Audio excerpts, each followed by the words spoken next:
வணக்கம் நேயர்களே, நான் உங்கள் கார்த்திக். நம்முடைய சிறப்பு நேர்காணலில் மூத்த பத்திரிகையாளர் கோட்டீஸ்வரன் இணைந்திருக்கிறார். அவரிடம் விரிவாக பேசலாம். வணக்கம் சார். வணக்கம், நேயர்களுக்கு அன்பு வணக்கம். சார், யாரும் எதிர்பாராத விதமா தேமுதிக திமுக கூட்டணியில இணைஞ்சிட்டாங்க. 2016ல பலம் நழுவி போனது இப்போ விழுந்திருக்கு அப்படின்ட்டு பிரேமலதா சொல்லியிருக்காங்க. இந்த பொலிட்டிக்கல் மூவா எப்படி பாக்குறீங்க? அன்னைக்கு தோணல, ஆனா இப்போ தோணிருக்கு அப்படின்ற மாதிரி அவங்க சொல்லியிருக்கிறாங்க. ஏன் அப்போது அன்னைக்கு அந்த விஷயம் சரியாகல, இப்போது அது சரியாச்சு அப்படின்னு பார்த்தோம். என்ன அர்த்தம்னா, அன்னைக்கு கேப்டன் இருந்தார், இன்னைக்கு கேப்டன் இல்லை, அவ்வளோதான் வித்தியாசம். அன்னைக்கு சூழ்நிலையில் டிஎம்டிக்கு ரொம்ப பலமாக இருந்தது. அதனால் இது இல்லைனாலும் பரவாயில்ல, நம்மளால் சமாளிச்சிக்க முடியும்னு தோணுச்சு. இன்றைக்கி அதே பலத்தில் டிஎம்டிகே இல்லை, அதனால் கூட்டணி கண்டிப்பாக தேவை அப்படின்ற ஒரு மையத்துக்கு வந்திருக்காங்க. இது நம்ம பேசுவது யதார்த்தமான அரசியல். இதை தாண்டி டிஎம்டிகேவை பொறுத்தவரையில் இந்த கூட்டணி என்பது அவர்களுக்கு ஒரு நல்ல செய்தி. திமுகவுக்கு பர்செப்ஷன், அதாவது ஒரு பேசுபொருள், ஒரு ஒரு விஷயத்தை பிரச்சாரம் பண்ணுவதுக்கோ அதற்கெல்லாம் இது பலம். பட் இதனுடைய பாதிப்பு, அதாவது நியூட்டனோட 3வது விதி இருக்குது பாருங்கள், every action will have an equal and opposite reaction. அதுக்கு இதனுடைய வினை, இதனுடைய பிரச்சனை என்ன வரப்போகுது அப்படின்றது நம்ம தேர்தல் நேரத்தில் தான் பார்க்கணும். ஏன் நம்ம இப்படி சொல்கிறோம் அப்படின்னா, ஒரு விஷயம் கூட்டணி என்பது திமுகவை பொறுத்தவரையிலும் பலமாக இருக்குது அப்படின்றது நிதர்சனமான உண்மை. அதிமுகவுக்கு கூட்டணியில் ஆம மக்கள் முன்னேற்ற கழகம் இப்போ வந்துச்சு, அன்புமணி ராமதாஸ் அதற்கு முன்னாடி வந்தது. ஸோ அப்போ அந்த கட்சியில் பெரிய கட்சிகளோ இல்லை ஒரு சிறிய கட்சிகள் வந்ததுன்றது ஒரு 2 கட்சி தான் வந்திருக்கு. அதுவும் எல்லாமே ஒரு 30 நாள் 40 நாளில் நடந்து சொல்லுவோம். இதற்கு முன்னாடி வரலும் அந்த என்டிஏ கூட்டணி என்பது வீக்காக இருக்குன்றது தான் பேசுபொருள். அதுக்கப்புறம் இப்போது மற்ற கட்சிகள் சேர்ந்துருக்கு, ஓரளவுக்கு பரவாயில்ல, அவங்களால போட்டி போட முடியும். ஸோ இப்போ அந்த கட்சியை பொறுத்தவரைலாம் எண்ணிக்கை என்பது அவ்வளோதான், அதை தாண்டி கிடையாது. ஆனால் திமுக என்பது அப்படி இல்லை. கூட்டணி என்பது ஒரு பெரிய கூட்டணி, பிரம்மாண்ட கூட்டணி, ரெயின்பே கூட்டணி. இல்லைன்னா நீங்கள் கூட வந்தப்போ சொன்னீங்க ரயில் பெட்டி மாதிரி நீண்டிக்கிட்டே போகுது அப்படின்னு. இப்போ ரயில் பெட்டி மாதிரி நீண்டிக்கிட்டே போகுதுன்னா, இப்போ அந்த ரயில் பெட்டி வேகமாக போகுது அப்படின்னா அதற்கு உண்டான சேஃப்டி, அதற்கு உண்டான அந்த இன்ஜின் கெப்பாசிட்டி எல்லாமே டெக்னிக்கலாக பார்க்கணும். அப்போ இதில் என்ன ஒரு சிக்கல் வரும் அப்படின்னு பார்க்குறேன் அப்படின்னா, திமுகவுக்கு உதயசூரியனில் நிற்க போகிற அந்த வாய்ப்புகள் குறையும். அதுதான் அவங்க கொடுக்க போகிற விலை இந்த கூட்டணிக்கு. அதாவது இப்போது பிரேமலதா விஜயகாந்த் அவர்கள் வரல அப்படின்னாக்கும் அந்த இடத்த உதயசூரியனை போட்டு அவங்க களம் காணலாம். இல்லை மேபி கூட இருக்கிற ஒரு சில கூட்டணிகளுக்கு 1-2 சீட்டு கொடுத்து அவங்களோட அன்பை பெற்று ஒரு இன்னும் ஜெல்லாகலாம். இப்போ நீங்கள் அதிகமாக சேர்க்கும்போது என்ன ஆகுதுன்னா, அந்த கூட்டணி ஒரு சைடு அகாமடேட்டிவாக இருக்குது. அதாவது யார் வந்தாலும் வாங்க சேர்ந்துக்கங்க, நம்ம எல்லாம் சேர்ந்து ஒன்றா பயன்பட போகலாம் அப்படின்றது நல்லா இருக்குது ஆப்டிக்ஸ். பட் நடைமுறையில் இதுக்கு என்ன அர்த்தம்னா, புதுசாக ஒரு கட்சி வந்திருக்கு, ஆல்ரெடி மக்கள் நீதி மையம் போன வாட்டி வந்திருக்கிறாங்க, ஒரு நடிகர் கட்சி, இன்னொன்று முன்னாள் நடிகர் கட்சி. ஸோ இந்த 2 கட்சி வந்திருக்கு, நான் இப்போ அவங்களுக்கு சீட்டு கொடுக்கணும், அதனால் அதிகமாக எதுவும் இனிமேல் கேட்காதீங்க அப்படின்னு சொல்லாமல் சொல்கிறதா கூட இன்னொரு வியூகமாக பார்க்கலாம். அதை தாண்டி இப்போது ஒரு கட்சி இருக்குது, அவங்க போன வாட்டி எங்களுக்கு 2 சீட் கொடுத்தீங்க, இந்த வாட்டி 6 கொடுங்கன்னு கேட்குறான்னு வச்சுக்கோங்களேன். டிஎம்கே அவங்கள டீல் பண்ணுறோட தன்மை என்பது டஃப்பாக இருக்கும். நம்ம பேசுவது யதார்த்தம். இப்போ சிறிய கட்சி இல்லைங்க 5 சீட் ஆனால் தான் கதையாகும், எல்லாம் நடக்கிறது இல்லை அப்படின்னாங்கன்னா, சரி நடக்கிறது இல்லை, போயிட்டு வாங்க, ரொம்ப சந்தோஷம் அப்படின்னா. நெருக்கத்தில் அந்த நேரத்தில் திமுக மாதிரி ஒரு பெரிய கட்சி அண்ணா அறிவாலயத்தில் அதை டைட்டாக அப்படி பேசும்பொழுது உங்களுக்கு 2 ஆப்ஷன் தான் இருக்கும். ஒன்று கூட்டணியை விட்டு வெளில போகிறது, இல்லை தாவேக்காக்கு போகிறது. இப்போ அந்த கூட்டணியில் இருக்க முடியாத சூழ்நிலை. கூட்டணியில் அதாவது போன வாட்டி என்னவோ அதை வாங்கிக்கினா இருங்க, பிரச்சனை இல்லை, வாங்க கையெழுத்து போடுங்க, தலைவர்கிட்ட ஃபோட்டோ எடுங்க, பிரச்சாரத்தை ஆரம்பிங்க, எந்த தொகுதி வேணுமோ அது அப்புறம் பேசிக்கலாம். இல்லைங்க எங்களுக்கு நாங்கள் ரொம்ப நாளாக இப்படி தான் இருக்கோம், காங்கிரஸ் பேர் இருக்கும் பாரு, நாங்கள் ஆட்சியில் பங்கு அதிகாரத்தில் பங்குலாம் கேட்கல அப்படின்னா நன்றி வணக்கம் போயிட்டு வாங்கன்னு சொல்கிறோம். ஏன்னா ஆங்கிலத்தில் சொல்லுவாங்க, I am not seeking, I am sought after அப்படின்னு ஒரு காலத்தில் அம்மையார் ஜெயலலிதா சொல்லுவாங்க.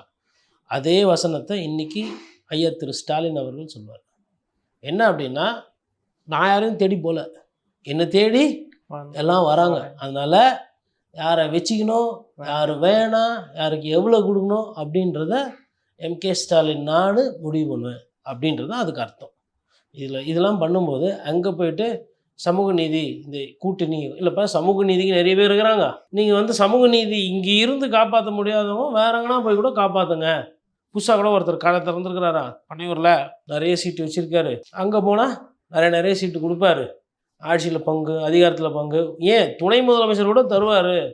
அதனால் இப்படி நான் சொல்கிறது பாருங்கள் எவ்வளோ நல்லா இருக்குது. அதனால் why don't you try there please அப்படின்னு கூட சொல்லுவாங்க. இந்த கம்பெனிலலாம், ஐடி கம்பெனிலலாம் அவங்களுக்கு ஆர்டர் இருக்குது, கிளையண்ட் இருக்காங்கன்னா, நீங்கள் எங்களுக்கு வந்தால் ஒரு நல்ல ரிசோர்ஸாக இருப்பீங்க, உங்களை மாதிரி ஒரு கேண்டிடேட்டை தான் நாங்கள் எதிர்பார்த்தோம், நீங்கள் வந்து எங்களுக்கு வந்து டியூ ஹெட்டாவோ இல்லை டிஎல் ஆகிற அளவுக்கு உங்களுக்கு கெப்பாசிட்டி இருக்குது, நீங்கள் ப்ரோக்ராமிங்கும் எழுதுவீங்க, ப்ரோக்ராம் எழுதுறதுக்கு ட்ரைனிங்கும் பண்ணுவீங்க, கிளையண்ட்டையும் ஹேண்டில் பண்ணுவீங்க, ஏமா அருமை அப்படின்வாங்க. இதே அவங்களுக்கு கிளையண்ட் அங்கே போயிடுச்சு அப்படின்ச்சுன்னா, சரி as per the company policy when we are not making profits we tend to trim the existing staff by 20%. அப்படின்னா என்ன அர்த்தம்னா, 100 பேர் இருக்கிற இடத்துல 20 பேரை வேலையை விட்டு அனுப்ப போகிறோம். அதனால் உங்களுக்குள்ள யார் நீங்கள் பலசாலியோ நீங்கள் வந்து உங்கள் ப்ரோக்ராமிங்கை பண்ணி காட்டி இல்லை கிளைண்ட்டை மெயின்டைன் பண்ணி காட்டுங்க, இல்லைனா ஏப்ரல் மாதத்துக்கு மேலே நாங்கள் சீட்டை கிழிச்சு பிங்க் சர்டிஃபிகேட் இது பிங்க் ஸ்லிப் பண்ணுவாங்க, போயிட்டு வாங்க அப்படின்னு அனுப்ப போகிறோம்னு அர்த்தம். அதே மாதிரி ஒரு சூழ்நிலை தான் இப்போ கிட்டத்தட்ட டிஎம்கே கூட்டணி. இப்போ என்டிஏ கூட்டணி பொறுத்தவரைலாம் என்ன ஆச்சு, ஏன் அங்கே அவ்வளோ ரயில் பெட்டி ஒன்று சொல்கிறீங்க, அது பார்த்தா குட்டியோண்டு இருக்குது, ஒரு 4 லாரி நிற்கிற மாதிரி இருக்குது, அது ஒரு ரயில் பெட்டி மாதிரி இவ்வளோ நீட்டாக இல்லைன்னா, அங்கே என்ன பிரச்சனைனா, எங்களுக்கு வந்து ஐயா ராம்தாஸ்க்கு என்ன கொடுத்தீங்களோ அதே மாதிரி கொடுங்க, அன்புமணி கொடுத்தா மாதிரி இல்லைங்க, அது வந்து அவங்களுக்கு வந்து அவங்க சக்தினோ அவங்க தான் கொடுக்க போகிறோம், இல்லை அதே மாதிரி வேணும், கூட ராஜ்யசபா எம்பி வேணும், இல்லை அது ஆகிறதில்ல. அப்புறம் இன்னொருத்தர் வர்றாரு பெரியவர், தம்பி அன்புமணிக்கு அவ்வளோ கொடுத்துருக்கேன், பெரியவர் அவனையே உருவாக்குனது நான் தான், மாம்பழம் இருக்கலாம் ஆனால் சித்தாந்தம் மூளை வசீகரம் மரம் நான் தான் அப்படின்னு அவங்க என்ன சொல்கிறாங்க, உங்களோட சரி பாதிக்கு ஒரு 15 மிச்ச பாதிக்கு ஒரு 15 கொடுத்தா நான் துண்டை தூக்கி தலையில் தான் போட்டுருக்கணும், அதனால் ஐயா வாழ்த்த வயதிலே வணங்குகிறோம், அதனால் தயவுசெய்து நாங்கள் ஃபஸ்ட்டு உங்கள்கிட்ட தான் வந்து கூப்பிட்டோம் கேட்டோம், ஆனால் நீங்கள் கொஞ்சத்தில் வழிக்கு வரல. அதாவது அரசியலில் நேரம் எவ்வளோ முக்கியன்றது பாருங்கள். இந்த நேரம் டைமிங் மிஸ் ஆச்சுன்னா கர்ணம் தப்புனா மரணம் கூட்டணி என்பது. அதனால் அது ஆகிற மாதிரி தெரியல.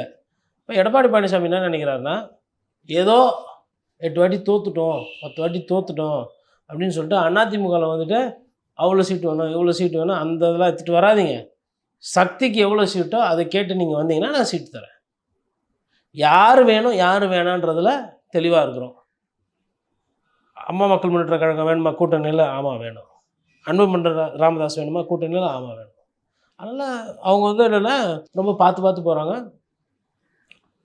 வெரி டஃப் நெகோசியேஷன் வந்து அங்கே இருக்குது.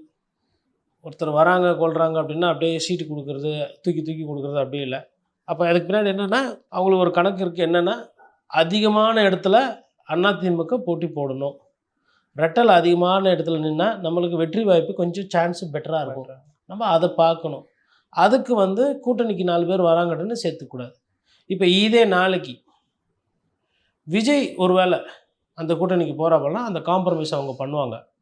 ஆனால் எனக்கு தெரிஞ்சு இனிமேல்ட்டு கூட்டணி விஷயங்கள் வந்து ஆல்மோஸ்ட் ஃபைனலைஸ் சீல்டு. இதுக்கப்புறம் விஜய் வந்து கூட்டணிக்கு போனால் அது விஜய்க்கும் நல்லா இருக்காது, என்டிஏக்கும் நல்லா இருக்காது. அது எல்லாமே டைம் தான். நல்லா இவ்வளோ பேசிட்டு அதுக்கப்புறமா துண்டை மாற்றி போட்டால் என்ன தான் டிஎம்டிகே இப்போ போய் சேர்ந்தாலும் ஒரு 3 மாதத்துக்கு முன்னாடி டிஎம்டிகே போய் சேர்ந்ததுன்னா அதோட மதிப்பு மரியாதை வேறு. கடைசி நேரத்தில் தேர்தல் நடக்கும்போது போகிறீங்க அப்படின்னா அந்த படத்துலலாம் காட்டுவாங்க, அடியில் கையை விட்டு பேரம் பேசுறது அப்படி பேசுறது அது மாதிரி இருக்கலாம். இல்லைனா வந்து ஒரு படத்தில் வந்துட்டு வாமா மணிமேகலை 2 பேரில் யாருன்னா ஒருத்தர் மாலையை போடணும், அந்த பொம்பளை அந்த குழந்தை மாலையை வச்சு இப்படி பார்த்துட்டு இருக்கோம், ஒரு சைடு கவுண்டமணி ஒரு சைடு இருப்பார், செந்தில் ஒரு சைடு இருப்பார், இப்படி பார்த்து திடீர்னு ஒருத்தர் கழுத்தில் போட்டுரும். அந்த மாதிரி ஒரு மக்கள் பிரச்சனைக்காக போகிறீங்களா, இல்லை மக்களுக்கு அவர் நல்லா சேவை செஞ்சார்னு போனீங்களா, என்ன அப்படின்றத நீங்கள் கொஞ்சம் ஒரு 3-4 மாதமாச்சு பேசியிருக்கணும்ல. எதுவுமே பேசாமல் யூடியூபருங்க தான் நீங்கள் தான் இல்லாத போலாதையும் சொல்கிறீங்க. அப்போ தேர்தல் அறிவித்து ராஜ்யசபா தேர்தலை அறிவித்து நீங்கள் போகிறீங்க அப்படின்னா அப்போ ராஜ்யசபா சீட்டுக்காக போயிருக்கீங்க. ஃபஸ்ட்டு என்னோட புரிதல் இது தப்பாக கூட இருக்கலாம். 2வது இது பேர அரசியல் நடக்கிற காலகட்டங்கள். தேர்தல்னாவே யார் எவ்வளோ பொட்டி வாங்குறாங்கன்னு பேசக்கூடிய ஊர், அந்த கலாச்சாரம் அந்த வழக்கம் இங்கே இருக்குது. இப்போ தேர்தல் நேரத்தில் உண்மையிலே கட்சியை வளர்க்கணும், பொதுமக்கள் சேர்க்கணுன்னா ஏன் நாம் தமிழர் கட்சியை யாருமே கன்சிடர் பண்ண மாட்டீங்க? என்ன பிரச்சனை உங்களுக்கு?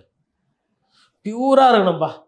எந்த எந்த தப்பு இருக்கக்கூடாது. கருப்பு பணம், வெள்ளை பணம் எதுவும் இருக்கக்கூடாது. அட்லீஸ்ட் பேசுறதுக்கு என்ன மாற்றி கீத்தி பேசுகிறாரு, பெரியார் வேணுன்றாரு வேணான்றாரு, ஒரு சிலது புரியுது புரியல, அவ்வளோதானே உங்களுக்கும் இருக்கும். ஏன் அவரை யாருமே நீங்கள் முதலமைச்சர் ஆக போகிறதில்ல. பிரேமலதா விஜயகாந்த் அவர்கள் முதலமைச்சர் ஆக மாட்டாங்க. அந்த கட்சிக்கு முதலமைச்சர் வேட்பாளர் இருக்கிறாரு. ஏன் அதை கன்சல்ட் பண்ண மாட்டேறீங்க? சரி, ஓகே, ரொம்ப வருஷமாக இருக்காரு, பழைய முகம் பார்த்து பார்த்து போர் அடிச்சு போச்சு, தமிழ் கேட்டு கேட்டு பிடிச்சி போச்சு. புதுசாக ஒருத்தர் வந்துக்கிறார், வைப்லாம் பண்ணுறாரு, டான்ஸ் ஆடுறாரு, ஸ்டண்ட் அடிக்கிறாரு, ஹாட்டின்னு விடுறாரு, ஃபேஸ்புக்கில் ஃபயர் விடுறாங்க, ஸ்பீக்கர் மேலே ஆடுறாங்க, வாரமாக இருக்குது, அப்படியே அர்ப்பரிக்குது. 50,000 ஃபார்ம் வாங்கியிருக்காங்க. அப்போ எவ்வளோ பெரிய கட்சி, நீங்களாம் என்ன கட்சி ஃபார்ம் வாங்கிட்டீங்க? 10,000, 8,000, 3,000, 5,000 கஸ்டமர் 50,000 ஃபார்ம் விற்றுக்கிறாங்க. அதான் ஷார்ட் ஸ்பேனில் விற்றுருக்குறோம். கூட்டம் அப்படியே பனையூர் அப்படியே அதிருது. ஓப்பனிங் ஷோக்கு டிக்கெட் அதெல்லாம் டிக்கெட்டோ வந்தாங்களா இல்லையா? நாங்கள் 100 ரூபாய்க்கு விற்றோம், இனாமா கூட கொடுப்போம். அது எங்கள் கட்சியோட கொள்கை, கெப்பாசிட்டி. ஏன் இவங்களாம் யாருமே கன்சல்ட் பண்ணல? ஏன்னா இவங்களுக்கு தெரியும் நீங்கள் கட்சியே இல்லைன்னு. அங்கே போய் நின்னா அது அவ்வளோதான், அது அதான் முடிஞ்சு போயிடும். அவர் வருவார், பாட்டெல்லாம் போடுவார், பிரச்சாரம்லாம் டாப்பாக இருக்கும். உங்கள் விஜய் உயிர் என்ன வரவா, இந்த ஒரு சைடில் பாட்டு ஓடும். இதே டிஎம்டிக்கு அந்த கூட்டணிக்கு போய் தான் இது ஒன்று, அந்த பக்கத்தில் இந்த பாட்டு முடிஞ்சாலும் வானத்தை போல மனம் படைச்ச மன்னவனே அது வரும். அதுக்கப்புறம் இன்னொரு பாட்டு மெர்சல்லே பீச்ல இன்னொரு வைப்பு, அப்புறம் திருப்பி அப்படியே கட் பண்ணி இன்னொரு பாட்டு போட்டிங்கன்னா ஏழைகள் வாழ நீ செய்த தியாகம், இப்படி இருக்கும் பாருங்கள். பிரச்சாரம் டாப்பாக இருக்கும். ஆனால் அந்த கூட்டணி தோற்று போயிடுன்றது பிரேமலதா விஜயகாந்துக்கு ரொம்ப நல்லா தெரியும். ஏன்னா அவங்களுக்கு ஜெயிக்கிறது தான் புதுசு, தோக்கிறது பழசு. தோற்று நிறைய வாட்டி பழக்கம் இருக்குது. அப்போ இன்னொரு வாட்டி தோற்றுறக்கூடாது அப்படின்றதுல பிரேமலதா விஜயகாந்த் அவர்கள் தெளிவாக இருக்கிற காரணத்தால் தான் விஜய் அவர்கள்கிட்ட யாரும் வரல. அப்போ நான் என்ன பார்க்குறேன்னா, இந்த கூட்டணி விவகாரங்களை பொறுத்தவரையிலும் திமுக வந்து ஒரு ஒரு அழகான ஒரு தேன் கூடு. போனால் தேன் கிடைக்குது, நிழல் கிடைக்குது, ஒரு சந்தோஷம் பொங்குது, இயற்கை வளம் கொஞ்சி கொலாவுது. அதிமுகவை பொறுத்தவரையிலும் ஒரு பாலைவனத்தில் இருக்கிற ஒரு டேட்ஸு. பாலைவனம் ஏதோ கொஞ்சம் இருக்குது, அது போனால் ஏதோ கிடைக்குது, அதனால ஏதோ ஒரு பறவை வருது, ஒரு ஒட்டகம் வந்து நிற்கிது, அது ஒரு மரன்ற மாதிரி இருக்குது. மிச்ச கட்சிகளை வந்து கம்பேரிசனே இல்லை. அப்போ இவங்களை நோக்கி தான் போகிறாங்க. அப்போ இதில் ரொம்ப கூர்ந்து கவனிக்க வேண்டியது என்னென்னா, போட்டி என்பது ஒன்று திமுக இன்னொன்று தாவேகா அப்படின்றது சத்தியமாக இல்லை அப்படின்ட்டு நீங்கள் ஆதரவாக பேசிகிட்டு இருந்தீங்களே, யார்? டிஎம்டிகே. அந்த இறப்பு கூட போனார். அதுக்கப்புறம் எல்லாம் என்ன பண்ணாங்க, தங்கத்தை தொலைச்சி விட்டோம், வைரத்தை இழக்க மாட்டோம். புரியுன்னா, அவர் தங்கம் எழுந்துட்டார், ஆனால் நீங்கள் வைரம் இல்லைன்றது கடைசியாக ப்ரூவ் பண்ணவங்க யார்? அந்நியார். அதுக்கு முன்னாடி நீங்கள் வைரம் இல்லை அப்படின்னு ப்ரூவ் பண்ணது யார்? டிடிவி தினகரன். அதுக்கப்புறமா நீங்கள் வைரமே இல்லை அப்படின்னு ப்ரூவ் பண்ண போகிறது யார்? ஐயா ஓ பன்னீர்செல்வம். அதுக்கப்புறம் ரொம்ப உங்களுக்கு மவுஸ் ஏறிக்கிட்டே வருதில்ல, பேசிகிட்டு இருக்கிறாங்க, முடிஞ்சிடும். மொத்தமாக நீங்கள் ஆளே கிடையாது அப்படின்னு ப்ரூவ் பண்ண போகிறது காங்கிரஸ் கட்சி. ஏன்னா இப்போ இது டெக்னிக்கலாக நம்ம பேசிட்டோம்.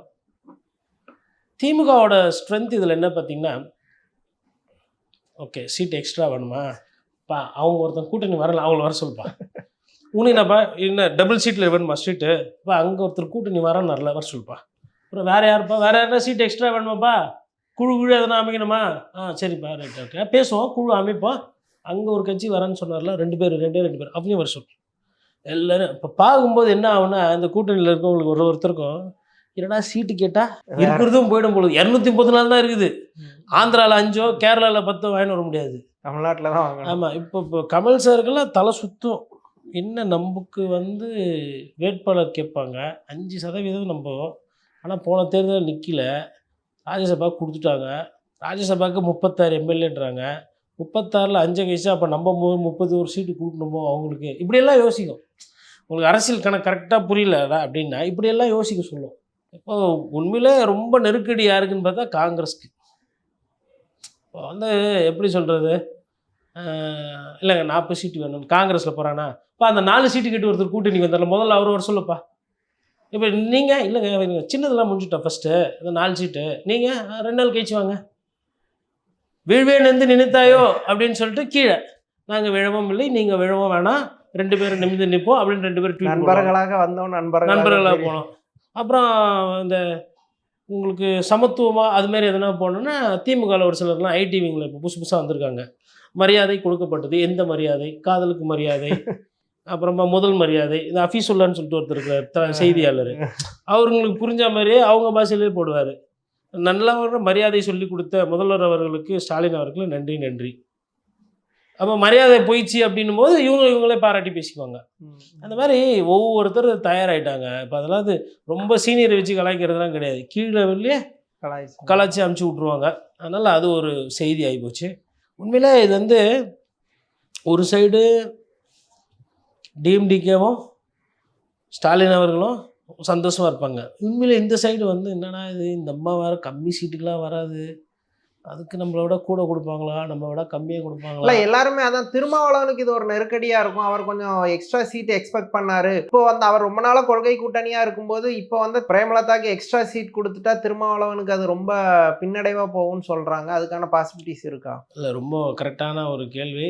ரொம்ப கொள்கை பேசினா இப்படி தான் வரும் நெருக்கடி. ஏன்னா டிஎம்டிக்கெல்லாம் எப்போ வேணால் எங்கே வேணால் போய் சேருவாங்க. உங்களால் அப்படி பண்ண முடியுமா? உங்களுக்கு அப்படி சாய்ஸ் இல்லைல்ல. துடிக்குது புஜம், சமூக நீதியை அப்படியே ஆணி வேற அங்கே வேற இது பண்ணுவாங்க.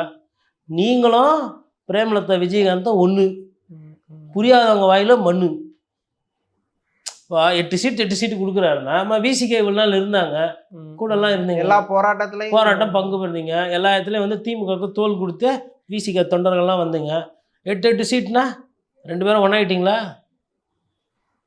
அதெல்லாம் இருக்குது பிரச்சனை.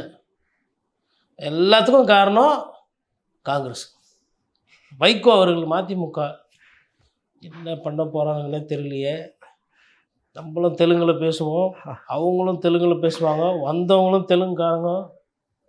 ஆல்ரெடி ஈசா யோகாவில் பஞ்சாயத்து முடிச்சு கொங்கு வலிச்சின்னு போகணுன்னு பார்த்தா திருவண்ணாமலை ஆந்திரா பார்டராக இருக்குது, திருவண்ணாமலை வலிச்சின்னு போயிடுச்சு. எப்படி டீல் பண்ணுறது அப்படின்னு சிக்கல்லாம் இருக்குது.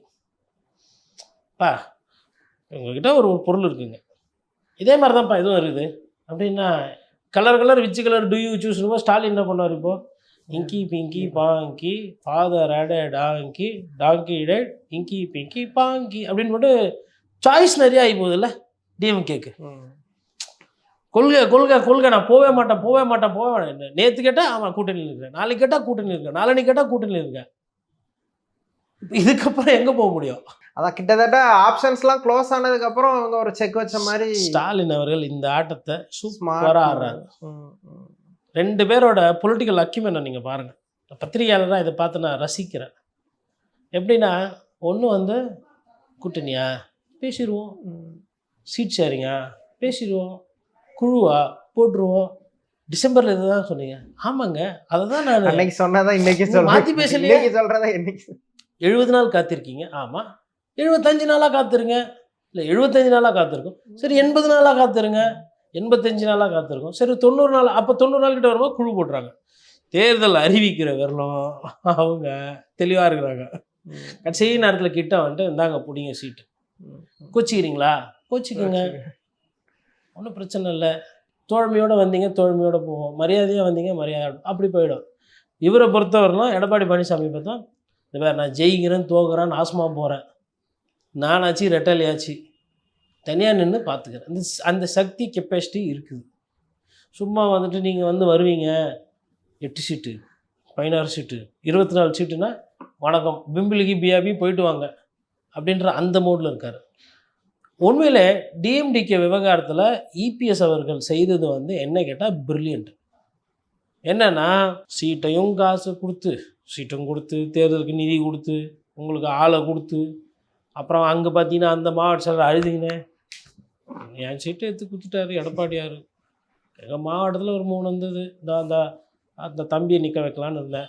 இப்படி தான் பேசிக்குவாங்க. இந்த மாவட்ட செயலர் அவர் மனசில் அவர் தான் இருந்தார், வேட்பாளராக எம்எல்ஏவோ ஆக வேண்டியது. அவன் பார்த்தா ஒரு 3 கோடி 5 கோடி மாவட்டத்துக்கும் கொடுத்து செலவு பண்ணுற தகுதியாக இருப்பான். இப்போ அவனுக்கு சீட்டு போச்சா, இப்போ அவங்கள இது பண்ணணும். இந்த மாதிரி நிறைய சிக்கல்கள் இன்னொரு எடுத்துக்காட்டு, ஐயா ராமதாஸ் இப்போது அதிமுகவில் சேர்க்குறாங்கன்னு வச்சுக்கோங்களேன். அன்புமணிக்கே அவ்வளோ குத்துக்கிறீங்களா? அப்போ எனக்கும் அதுக்கேற்ற மாதிரி என்ன, அப்போ இவருக்கும் சீட்டு கொடுக்குறாங்கன்னு வச்சுக்கோங்களேன். வந்தால் என்ன பிரச்சனைன்றது வேறு. இவரும் கடலூரில் ஒரு சீட்டு கேட்பார், அதே சீட்டில் ராமதாஸும் கேட்பார், அன்புமணியும் கேட்பாங்க. அங்கே இருக்கிற திமுக காரங்க ஸ்ட்ராங்காக இருப்பாங்க, அதிமுகவும் ஸ்ட்ராங்காக இருப்பாங்க. இது 2க்கு தான் பலம். ஆனால் கூட்டணியில் கொடுக்கும்போது என்ன ஆகிடும்னா, அவங்களுக்குள்ளே குரூப்பிசமில் வேலை செய்ய மாட்டா. இன்னொன்று டிஎம்டிகே வருதுன்னா இப்போ விழுப்புரம் எடுத்துக்கோங்க. சிவி சண்முகம் சொல்லுவார் இந்த தொகுதி வேணும், இந்த தொகுதி வேணாம், இதை வச்சுக்கலாம், இதை குத்துடலாம், இது பதிலாக இதுன்னு சிவி சண்முகம் முடிவு பண்ணுறது தான் அவர் கண்ட்ரோலில் இருக்கும். அவர் கண்ட்ரோலு. அவர் சொல்கிறத மேலே இருக்கவர் அவங்க பொதுச் செயலர் கேட்பார். ஏன்னா தலைகர்த்தா முக்கியமானவர் இங்கே கூட நிற்கிறாப்புல. தங்கமணி வேலுமணி எப்படி நிற்கிறாங்களோ அந்த மாதிரி சிவி சண்முகம் நிற்கிறாங்க. அப்போ சொல்கிறத கேட்கணும். அப்படி இருக்கும்போது அங்கே சரி நம்ம வந்து எதிரில் இருக்கிறோன்னு சொல்லிட்டு பிரேமலதாவையும் சேர்த்துக்கிறீங்க, ஐயா ராமதாஸையும் சேர்த்துருந்தீங்க, அன்புமணியும் வச்சுருந்தீங்கன்னா இவங்க 3 பேருக்குள்ளேயே ஒருத்தர் மாற்றி ஒருத்தர் சீட்டு கேட்டு அதில் யாருன்னா ஒருத்தர் வேலை செய்யலாம் கூட சிக்கல். இது வந்து 4வது ரவுண்ட்ல 5வது ரவுண்ட்ல உட்கட்சி பிரச்சனை இருக்குது பாருங்கள். அது வந்து இந்த வாட்டி அதிகமாக இருக்கும் திமுகவில். காரணம் என்னென்னா ரயில் பெட்டி, ஒவ்வொரு கோச்சிலும் அந்த ரயில் பெட்டிக்கு உண்டான பிரச்சனை, அதுக்கு உண்டான தேய்மானம், அதுக்கு உண்டான சத்தம், அதுக்கு உண்டான அந்த செலவு, எனர்ஜி, டீசல் செலவு எல்லாம் போகும். அதெல்லாம் சேர்த்து சிக்கல்கள்லாம் வரும். ஓகே சார், தமிழ்நாடு அரசியல் குறித்து பல விஷயங்களை விரிவாக பேசுனீங்க. ரொம்ப நன்றி. நன்றி.